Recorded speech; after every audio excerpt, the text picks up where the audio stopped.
एक कम बुद्धि के व्यक्ति ने मेरे ऊपर अभी एक वीडियो भी बना दिया कि विवेक बिंद्रा बिजनेस कर रहे हैं, गीता में बिजनेस कर। भैया मेरे, तुम तो सुन लो पहले, भगवत गीता से जो चाहिए सब मिलेगा। ये कल्प वृक्ष है। आपको शारीरिक, मानसिक, आध्यात्मिक, भौतिक, सांसारिक, व्यापारिक जैसा जीवन सुधारने का सुधारें, क्योंकि भगवत गीता संपूर्ण है।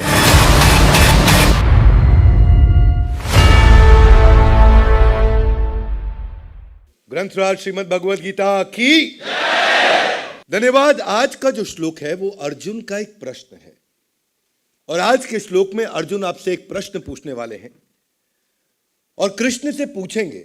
इससे पहले थोड़ी बात हुई, कर्मण्येवाधिकारस्ते मा फलेषु कदाचन।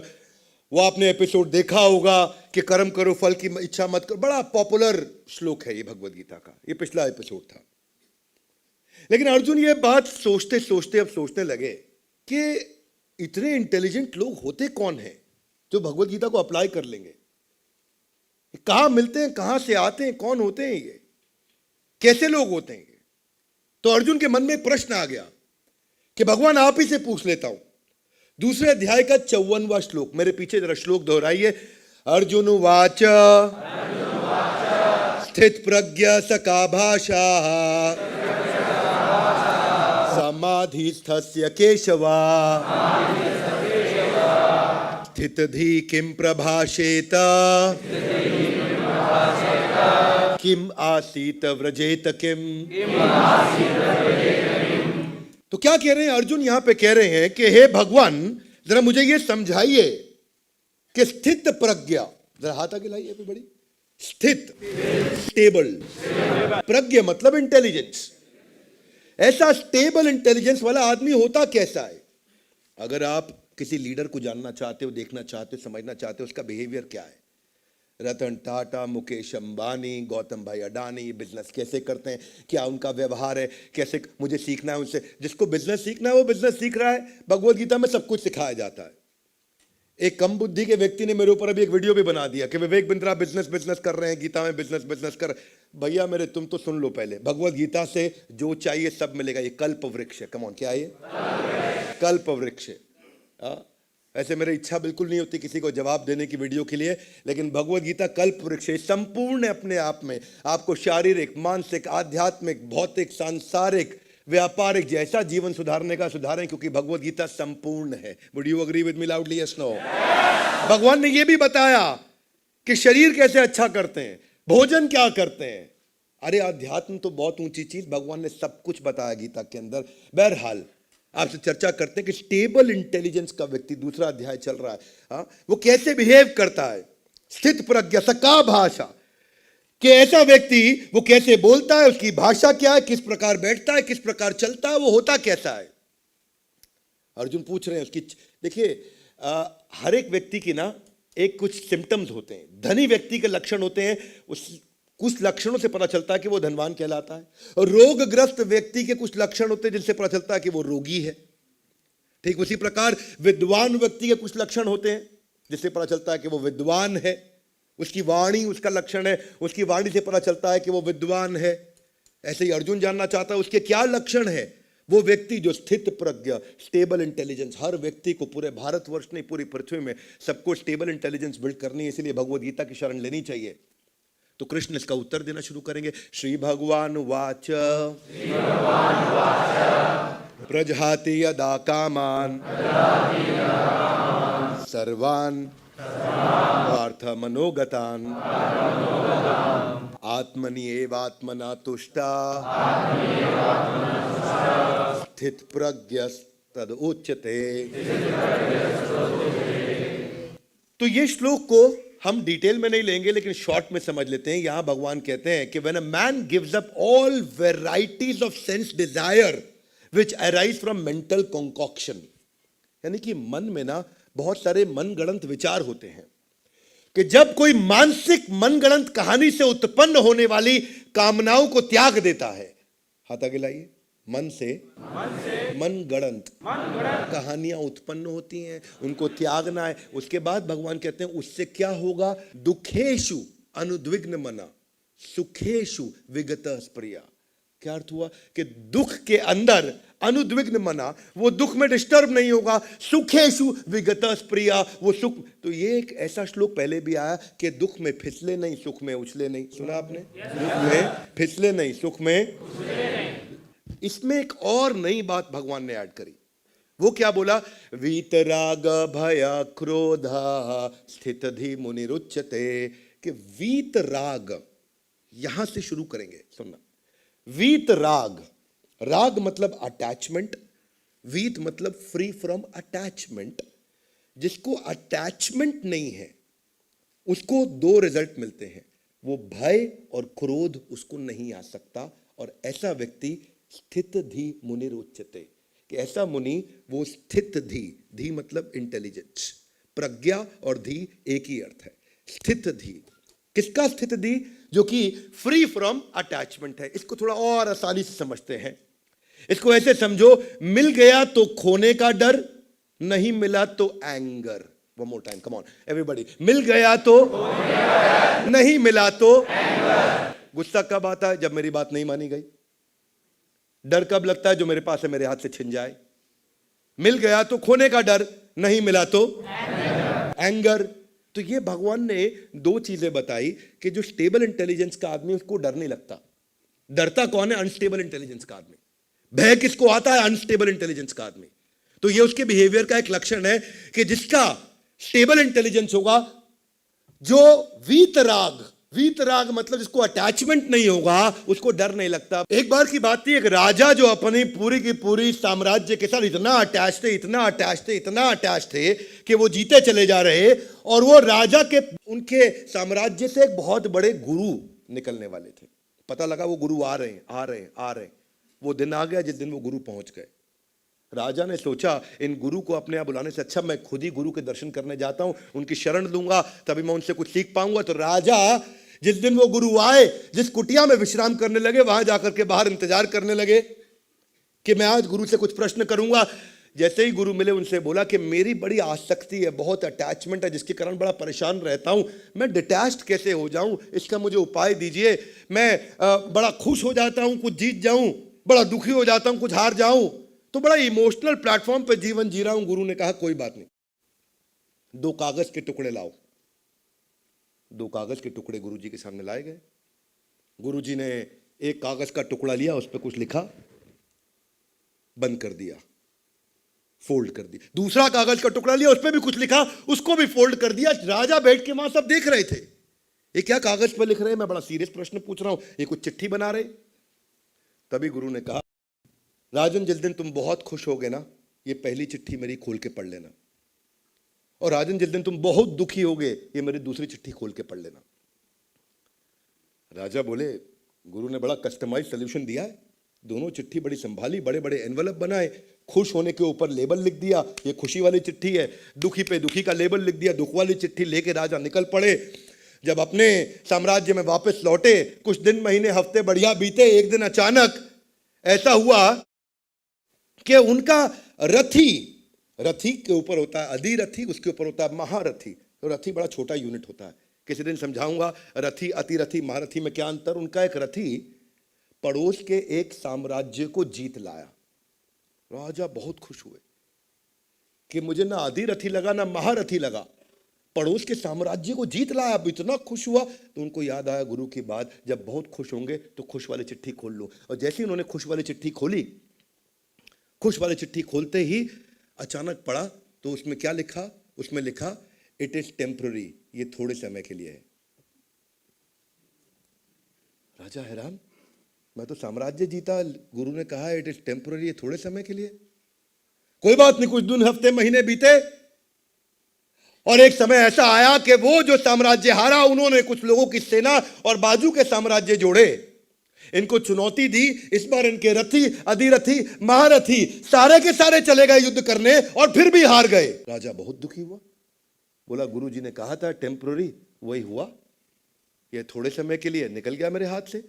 अब तो रथी भी गया, अतिरथी भी गया, महारथी भी गया, फिर भी हार गए। उन्होंने कहा चलो अब दूसरी चिट्ठी खोलते हैं। दुखी होने पर दूसरी चिट्ठी खोली और जैसे ही दूसरी चिट्ठी खोली, राजा हैरान हो गए।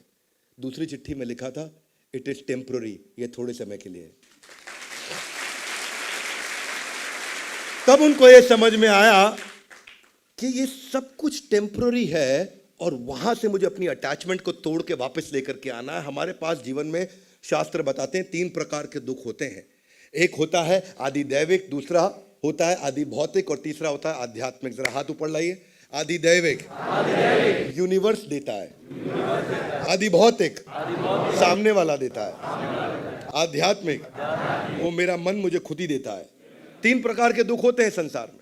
एक प्रकार का दुख क्या होता है? आदि दैविक, जो दैविक शक्तियों के द्वारा, जो मेरे से कंट्रोल से बाहर है, जिनका मैं कुछ नहीं कर सकता। सड़क में रास्ते में एक्सीडेंट हो गया, ट्रैफिक जैम हो गया, या कोई बहुत ज्यादा गर्मी हो गई, बहुत सर्दी हो गई, अर्थक्वेक आ गया, तो ये सब क्या है? आदि दैविक। ये मेरे हाथ में। आदि भौतिक, जो सामने वाला मेरे को दुखी करता है, मेरे बारे में आप शब्द बोलता है, वो आदि भौतिक है, लेकिन मैं दुखी हो जाता हूं, वो आध्यात्मिक है, वो मेरे हाथ में है। 3 प्रकार के दुख होते हैं। भगवान ने क्या बताया कि आपको कमल से सीखना चाहिए, जो कीचड़ के बीच में परमानेंट रहता है। और कमल ही एक ऐसा फूल है कि कीचड़ के बीच में रहने में, पानी के बीच में जीवन भर रहने में, उस पर पानी की एक बूंद टिकती नहीं है, उस पर पानी की बूंद तुरंत नीचे गिर जाती है। क्या अर्थ हुआ इसका? इसको ऐसे समझते हैं कि भगवान राम को जब वनवास दिया गया, भगवान राम को जब वनवास दिया गया, तो कब दिया वनवास? टाइमिंग पे ध्यान देना, टाइमिंग पे ध्यान देना। ठीक उसी दिन उन्हें वनवास अनाउंस कर दिया गया, उससे पिछली रात चर्चा करके, जिस दिन ही was about to get crowned as the king. जब उनका राज्य अभिषेक होना था, राज्य अभिषेक से जस्ट पहले उनको बोल दिया गया। अयोध्या से उनकी बहुत अटैचमेंट थी, पर राजसी सुख से उनकी अटैचमेंट नहीं थी। और दूसरे सेकंड उन्होंने 4 शब्द कहे। कितने शब्द? 4। अंग्रेजी में कहें तो 3 शब्द, हिंदी में कहें 4 शब्द। आप इतने गहरे हैं 4 शब्द ये। जब उनको बताया गया कि अब तुमको वनवास दिया जा रहा है और तुम्हारे छोटे भाई भरत को साम्राज्य दे दिया जाएगा, तो उन्होंने 4 शब्द कहे, बस इतनी सी बात। क्या 4 शब्द? बस इतनी सी बात। अंग्रेजी में इज दैट ऑल। इतनी छोटी सी बात। भगवान राम का भयंकर डिटैचमेंट, इतना भयंकर डिटैचमेंट कि वो, उनको इनहेरिटेंस नहीं चाहिए, अयोध्या वासियों से प्रेम था। सो डिटैचमेंट उनका अपने पिता और माता के कंफर्ट के लिए था। और उसी को बोला, अर्जुन ने पूछा स्थित प्रज्ञ स का भाषा? भगवान ने बोला, अर्जुन ने पूछा किम प्रभाषेत किम आसीत व्रजेत किम, वो कैसे होते हैं स्थित प्रज्ञा वाले? तो भगवान ने उत्तर दिया, वीत राग भय क्रोधा। जिसको कोई अटैचमेंट नहीं, ना तो उसको भय आएगा न क्रोध आएगा। मतलब क्या है? हमारा क्या है? हमारा है मिल गया तो खोने का डर, नहीं मिला तो एंगर। और भगवान राम का क्या है? न खोने का डर न एंगर। ये हम में और भगवान राम में अंतर। न खोने का डर न एंगर। क्या उनको क्रोध आया कि मुझसे सब कुछ छीन लिया? क्या उनको डर लगा मुझसे सब कुछ छीन लिया? वीत राग भय क्रोधा। लेकिन क्या हमारी बुरी आदतों से इतनी भयंकर अटैचमेंट होती है, इतनी भयंकर बुरी आदतों से अटैचमेंट होती है कि हमसे छीन लिया जाए तो बहुत दिक्कत होती है। वैसे एक आदमी, आजकल तो आप सुन ही रहे हैं कि जो है ना, लिवर खराब हो जाता है शराब पीने से। तो अखबार में बड़ी लंबी चौड़ी खबर, एक लंबा आर्टिकल आया हुआ कि कल केवल दिल्ली शहर के अंदर शराब पीने के कारण लीवर खराब होने से 8 मौतें हो गई। तो आदमी अखबार पढ़ रहा था, शराब पीने से लीवर खराब हुआ, 8 मौतें केवल दिल्ली में हो गई। जोर से अखबार बंद किया और पत्नी के सामने चला, आज से बंद। पत्नी बड़ी खुश हुई, बहुत अच्छा किया, आज से तुमने शराब बंद कर दी। नहीं, आज से अखबार बंद। भगवान कह रहे वीत राग भय क्रोध ना। इनका अटैचमेंट इतना ज्यादा है। देखो, ये अटैचमेंट वर्सेस डिटैचमेंट को मैं आपको समझाता हूं। ये क्या है? ये सब मन में है। ए one more time, come on. कहां है सब? आधा गिलाई। कैसे? देखिए, ऐसे मन में है कि एक बहुत धनी व्यक्ति था, वो अत्यंत धनी, और उसका जो घर था वो इतना सुंदर घर बना, इतना महल जैसा घर बना कि पूरे शहर में ऐसा घर किसी का नहीं। विजुअलाइज करो, सुंदर सुंदर बाग बगीचे, बड़े बड़े दरवाजे, अंदर खुलने पे drawing room, double triple height का रूफ, महल जैसा घर बना है। और सब सोचते थे कि अपना पैसा लगा करके हम इतना बढ़िया घर बना नहीं पाएंगे। उसको बोलते थे आप पैसा बताओ, आपसे ले लेंगे आपका घर। वो अपना घर बेचता नहीं था, उसने बहुत मन से बनाया था अपना घर, बड़ा प्रेम से बनाया घर अपना। रियल एस्टेट वाले समझ सकते हैं, जब कोई दिल से अपना घर बनाता है ना, वो उसमें कितना समय लग जाता है, कितने साल लग जाते हैं। कारपेंटर अंदर घुसता है, ऐसा लगता है अगले जीवन में बाहर निकलेगा। बड़ा अच्छा घर बना है, लेकिन अभी 3 बेटे और पत्नी के साथ आनंद से वहां रहता था, व्यापार करता था। एक दिन व्यापार के कारण उसको विदेश जाना पड़ा। बहुत दिन बाद जब विदेश से वापस लौटा और घर के सामने आया तो बड़ी भीड़ लगी हुई घर के बाहर। भीड़ को चीरते हुए आगे गया, हैरान हो गया, ये क्या हो रहा है? आग लगी पड़ी पूरे मकान में, और आग बढ़ती गई, पूरा मकान जल गया उसका। और खड़ा होकर जोर जोर से रोने लगा, हे भगवान, ये क्या हो गया मेरे साथ? बाकी लोग तो देख रहे थे, उनका घर नहीं जल रहा, इसका घर जल रहा। ये रोने लगा, बहुत रोया। वहां पे अचानक भागता हुआ उसका सबसे बड़ा बेटा आया। पिताजी क्यों रो रहे हैं आप? बोला घर जल गया, रोऊंगा नहीं तो क्या करूं। मत रोइए। बोले क्यों? आपके पीछे से मैंने आपको बताया नहीं, ये मकान में एक आदमी आया, मुझे बोला मकान चाहिए, मैं कहा नहीं दूंगा। बोला चाहिए, मैं कहा नहीं दूंगा। बोला 2 गुना दाम, मैं कहा नहीं दूंगा। बोला 3 गुना दाम, मैंने कहा चल ले ले। आपके आने से पहले 3 गुना दाम पे मकान बेच चुका था मैं। पिता बहुत खुश हुए, बहुत खुश हुए। तू तो बहुत बुद्धिमान बालक निकला, तो 3 गुना पे मकान बेच आया। अब हमारा नहीं है, किसी और का जल रहा है। आराम से बाकी सैकड़ों लोगों की तरह देखने लगा। तभी दूसरा बेटा भागता हुआ आया। पिताजी आप आराम से कैसे खड़े हैं? बोले हमारा नहीं जल रहा है, उसका जल रहा है। अरे नहीं पिताजी, हमारा ही जल रहा है। बोले कैसे? बोला इसने जिसको बेचा है उससे खाली बयाना लिया है 10%, जली हुई राख का कोई 90% देगा नहीं। ये फिर रोने लगा, फिर रोना चालू। और अब बहुत लोग देख रहे हैं और ये रो रहा। इतना जोर जोर से चिल्लाने लगा, इतना जोर जोर से, हाय मेरा मकान जल गया, 10% पेमेंट आई है, 90% जल गया, मेरा मकान जल गया। इतने में भागता हुआ तीसरा बेटा आया। पिताजी रो क्यों रहे हैं? बोला मेरा मकान जल रहा है। नहीं नहीं पिताजी, अभी बताता हूं। वो आदमी इतना ईमानदार निकला कि मैं उससे अभी फोन पे बात करके आया। बोला किसको पता था मकान जलेगा? बोला कमिटमेंट इज कमिटमेंट। अब ये मकान जला होता या नहीं जला होता, मुझे पूरे पैसे देने थे, मैं अभी भी पूरे ही पैसे दूंगा और अभी लेकर के आ रहा हूं। वो वापस खुश हो गया। बोला किसी और का जल रहा है। इतनी सारी देर में बदला क्या? कुछ भी नहीं बदला। ना मकान बदला, ना आग बदली, ना वहां खड़े हुए लोग बदले, ना खरीददार, खरीदने वाला बेचने वाला बदला तो सिर्फ मन में भावना, ये मेरा है, ये मेरा नहीं है, ये मेरा है, केवल भावना बदल रही थी जिसके कारण वो रो रहा था। वही भगवान कह रहे हैं, वीत राग भय क्रोधा स्थित धीमु निरुच्यते। ये जो अगर भगवत गीता पढ़ लेगा तो जिंदगी से भय नाम की कोई चीज कंप्लीटली समाप्त हो चुकी होगी। कैसे एक इंसान फियरलेस बन जाता है, कैसे इंसान पावरफुल बनता है। ये आदमी आग अपने मकान जलने पे कभी रो रहा, कभी हंस रहा, कभी रो रहा। दूसरी तरफ महाराज जनक की कहानी सुनाता हूं। महाराज जनक अपने गुरु यज्ञवल्क्य के पास बैठे हुए थे, और महाराज जनक मिथिला नरेश थे, मिथिला के राजा थे, और उनको इतना शक्तिशाली, ईमानदार और ऐसा एक इंटेग्रिटी वाला राजा माना जाता था। वो गुरु की शरण में बैठे हुए, और तभी कोई आया वहां सिपाही भागता हुआ और बोला महाराज की जय हो, एक बुरी खबर लाया हूं। बोले कहो। महाराज आपका पूरा महल जल गया है, मिथिला नरेश आपका पूरा महल जल गया है। और वो क्या जवाब में बोलते हैं? कहते हैं मिथिलायम प्रदग्धायम नाम किंचित प्रणश्यति। पूरा मिथिला का महल जलने पे भी मैं इतना सा भी कुछ नहीं खोया। Nothing do I lose even though my palace में बी कंज्यूम टू एशेस। हाँ, और फिर भगवान कृष्ण इनकी तारीफ कर रहे हैं। 3 अध्याय के 20वें श्लोक के अंदर भगवत गीता में एक ही राजा का नाम लिया, वो महाराज जनक का नाम लिया। क्यों? क्योंकि वो क्या कहते हैं कि जब मैं अपने गुरु की शरण में बैठा हूं तो मुझे तीनों लोकों का सुख अपने आप मिल जाएगा। इसको बोलते हैं कंप्लीटली फ्री फ्रॉम डिटैचमेंट। वीत राग भय क्रोधा, मिल गया तो खोने का डर, नहीं मिला तो एंगर। और दूसरी तरफ महाराज जनक, ना खोने का डर ना ही एंगर। भगवत गीता में यही चर्चा हो रही है कि कैसे आप जब फियरलेस डिटैचमेंट के कारण बन जाते हैं। एक दफा जब 14 वर्ष का जब वनवास पांडवों को दिया गया था, पांडु लोग जब वनवास में चल रहे तो एक समय ऐसा था कि द्वैत वन में चल रहे थे, और द्वैत वन में चलते चलते महारानी कुंती को प्यास लगी। पांचों पांडु पुत्र साथ साथ चल रहे, तो उन्होंने सबसे छोटे भाई सहदेव को बोला कि सहदेव तुम जाओ जरा मां कुंती के लिए जल लेकर के। सहदेव घूमता घूमता घूमता एक जलाशय को मिल गया। वो जलाशय पे पहुंचा, जलाशय पे पहुंचा, जैसे ही पानी पीने लगा, वहां एक बगुला पेड़ पे बैठा और बोला, सहदेव रुक जाओ। उसने हाथ जोड़ा, बोला क्यों रुक जाऊं? बोला तुम्हें मेरे प्रश्नों का उत्तर देना होगा, नहीं तो जल पीने से तुम बेहोश।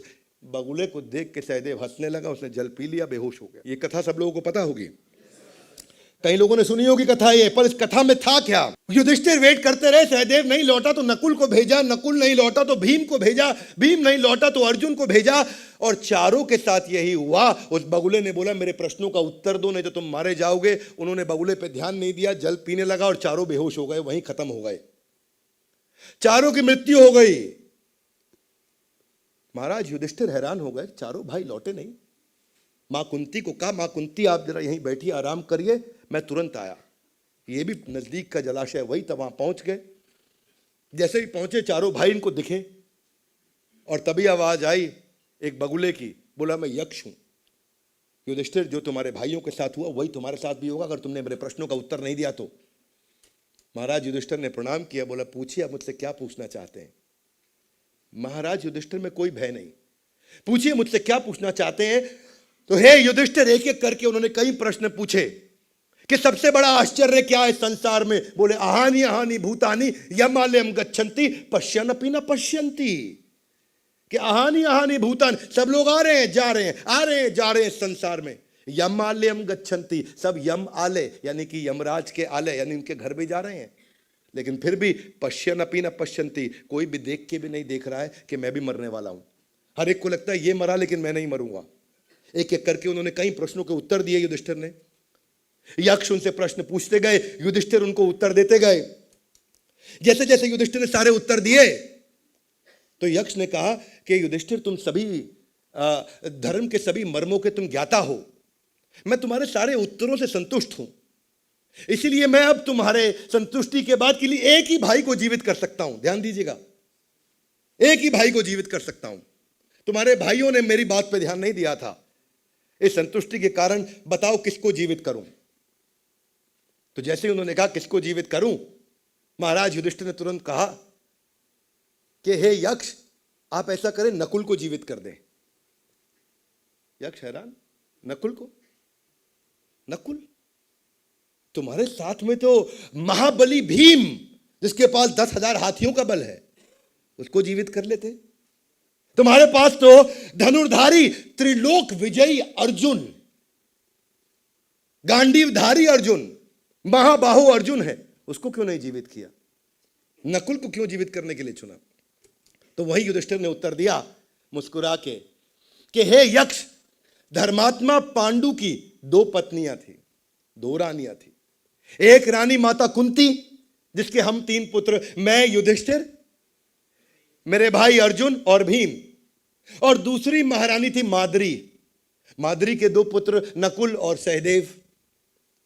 हे यक्ष, अगर जब माता कुंती का सबसे ज्येष्ठ पुत्र जीवित है तो धर्म के अनुसार माता माद्री का भी सबसे ज्येष्ठ पुत्र जीवित होना चाहिए, यानी कि आपको नकुल को जीवित करना होगा। भीम और अर्जुन से मुझे प्रेम है, परंतु वो धर्म के विरुद्ध होगा। जैसे ही यक्ष ने यह बात सुनी, यक्ष मुस्कुराए और बोले युधिष्ठिर, तुम नहीं जानते, मैं ही तुम्हारा धर्म पिता हूं और मैं तुम्हारी परीक्षा ले रहा था, और इस परीक्षा में तुम उत्तीर्ण हुए, और आज से तुम्हें धर्मराज युधिष्ठिर के नाम से जाना जाएगा। ये वो युधिष्ठिर हैं जिनको ना खोने का डर, ना एंगर, ना खोने का डर, ना एंगर। वही पूछा अर्जुन ने प्रश्न कि स्थित प्रज्ञ का भाषा, कि स्टेबल इंटेलिजेंस के लोग कैसे होते हैं? तो भगवान ने उत्तर दिया वीतराग भय क्रोध। अरे भाई, डरता वही है जिसका स्टेबल इंटेलिजेंस नहीं। जिंदगी में जो डर डर के काम करता है, कुछ छूट गया तो डर जाएगा, किसी ने बुरा बोल दिया तो डर जाएगा, उसके साथ कुछ गलत हो गया तो घबरा जाएगा, ऐसा कैसा वैसा कैसा, ये सोचते रहते हैं। हाथ से कुछ फिसल गया तो उनको लगा मैं बर्बाद हो गया, खत्म हो गया। ये सब वही लोग हैं जो भगवत गीता की शरण कभी नहीं लिए और समझे नहीं। हाँ, और इसे देते हो, ये तो धर्मराज युधिष्ठिर थे, ये जो रिश्तों की अहमियत में भी धर्म को ऊपर लेकर के आए, अपने भाई दोनों छोड़ दिए। नकुल की बात का, आजकल के रिश्ते अलग हैं, आजकल के रिश्ते में मनोहर नाम का एक आदमी, उसकी पत्नी बीमार पड़ गई बहुत, तो भागा अस्पताल, डॉक्टर के पास गया, बोला डॉक्टर डॉक्टर मेरी पत्नी बीमार हो गई, पत्नी बेहोश हुई है। डॉक्टर थोड़ा चेकअप करने लगे, स्टेथोस्कोप लगाया, सब कुछ किया और बोला मैं क्षमा चाहता हूं, आपकी पत्नी अब इस संसार में नहीं रही, मर गई। तो ये आराम से सुन रहा था, बोले नहीं रही, वो नहीं रही। अच्छा, इतने में थोड़ी पत्नी हिली डुली, पत्नी जब हिली डुली, हिल डुल के थोड़ी आवाज करके वापस बोली नहीं नहीं डॉक्टर साहब मैं जीवित हूं। जैसे ही बोली मैं जीवित हूं, पति बोला चुप कर, तुझको ज्यादा मालूम है या डॉक्टर को ज्यादा मालूम है? आजकल के रिश्ते अलग हैं, ये अलग टाइप के रिश्ते हैं, है कि नहीं? यहां धर्मराज युधिष्ठिर वाले रिश्ते नहीं है। पर ये जो फियरलेस नेचर है, ये मैंने श्रीमती मीराबाई में सुना, मीराबाई के जीवन में देखा। श्रीमती मीराबाई 4 साल की थी तो एक शादी का जब प्रोसेशन जा रहा था तो अपनी मां से पूछा ये कौन है? बोले दूल्हा जा रहा है। श्रीमती मीराबाई ने कहा मेरा दूल्हा कौन होगा? तो मां थोड़ा पीछे घूमी और बोली ये कृष्ण जो दिख रहे हैं तुम्हें, यही तुम्हारे दूल्हे हैं, यही तुम्हारे पति हैं। वो बात श्रीमती मीराबाई के दिल में बैठ गई कि यही मेरे पति हैं। वो बात दिल में बैठ क्या गई, श्रीमती मीराबाई अब उन्हीं की पूजा करने लगी, उन्हीं डीटीज को उन्होंने अपना सब कुछ मान लिया। परंतु और इतना भक्ति करने लगी, इतनी अनन्य, अनन्य का अर्थ होता है ना कोई अन्य, ना कोई, इसको बोलते हैं अनन्य भक्ति, ना कोई अन्य। ऐसा नहीं अलग अलग शेल्टर ले रहे हैं, हम ओटीटी प्लेटफॉर्म्स की शेल्टर लेते हैं, मीराबाई केवल कृष्ण की शेल्टर लेती। लेकिन जैसे जैसे वो बड़ी हुई, उनकी इच्छा के विरुद्ध शिशोदिया वंश के महाराज भोजराज से उनका विवाह कर दिया गया। वो चाहती नहीं थी, क्योंकि अपने मन ही मन पति कृष्ण को मान चुकी थी। अब शिशोदिया वंश के महाराज भोजराज जब उनके नजदीक आने लगे तो श्रीमती मीराबाई उनको रोक दे, मना करे। उनके लाख प्रयासों के बाद भी इन्होंने अपने शरीर को छूने नहीं दिया। श्रीमती मीराबाई इतनी प्रेम में विलीन थी, इतनी प्रेम में विलीन थी, इन्होंने बहुत प्रयास किए उनके नजदीक जाने के, ये उनको दूर कर देती, वो भी शिशोदिया वंश के राजा। और धीरे धीरे न केवल बुरा माने, बल्कि बात इतनी खराब हो गई, इतनी खराब हो गई कि उनको लगा कि अगर तू मेरी नहीं तो तू किसी की नहीं। और जब यह बात हो गई तू किसी की नहीं, तो उन्होंने बड़ी यातनाएं दी। उन्हें कीलों के बड़े बड़े शैया पे लेटा दिया, वो फूलों की शैया बन गई। छत से ऊंची नीचे धक्का दे दिया तो ऐसा फूलों का गद्दा बन गया जिस पे वो गिरी। जब उनको फूलों की टोकरी के अंदर बड़ा कोबरा सांप भेजा तो वो भगवान कृष्ण की मूर्ति में फूलों से लिपटे हुए परिवर्तित हो गया। जहर का प्याला पिलाया तो वो अमृत बन गया। इनको तो डर नहीं श्रीमती मीराबाई को। और शिशोदिया वंश के महाराज को देख करके इतनी हैरानी हुई, उनका वैराग्य देख के इतनी हैरानी हुई कि उन्होंने उसके बाद उनका भी हृदय परिवर्तित हो गया और आजीवन उनको अपना मित्र मान लिया और आजीवन मित्र मान करके ही जीवन चला। ये थी श्रीमती मीराबाई, न खोने का डर न एंगर। हाँ, ये अर्जुन ने जब प्रश्न पूछा कि स्थित प्रज्ञा स का भाषा, तो कृष्ण ने जवाब दिया वीत राग भय क्रोध स्थित धी मुनि रुच्यते। यहाँ बात खत्म नहीं हुई, ये आगे भी चलेगा, अगले श्लोकों में भी आएगा। भगवान शिव के साथ में भी ये कथा आती है, जब जिस समय हलाहल का उत्पन्न हुआ था 14 रत्नों में से। कहां पे हुआ था ये? जब क्या किया गया था? समुद्र मंथन में 14 रत्न, उनमें से एक था हलाहल यानी कि विष। और जब विष बाहर आया, इतनी लपटे और इतनी आग निकली उस विष में से, इतनी आग निकली कि एक तरफ देव एक तरफ दानव सब जलने लगे। और सबने भगवान शिव से प्रार्थना करी, दानवों ने भी करी, देवताओं ने भी करी, सुर असुर सबने प्रार्थना करी, प्रभु आप आइए। और भगवान शिव ने आकर के उस जहर को अपने कंठ में धारण कर लिया। यहां तक सबको पता है। देवताओं ने जब उनको धन्यवाद किया, बोला आपने बहुत बड़ा काम कर दिया हमारे लिए। बोला मैंने कुछ खास नहीं किया, I didn't do anything great, it was easy to digest this poison.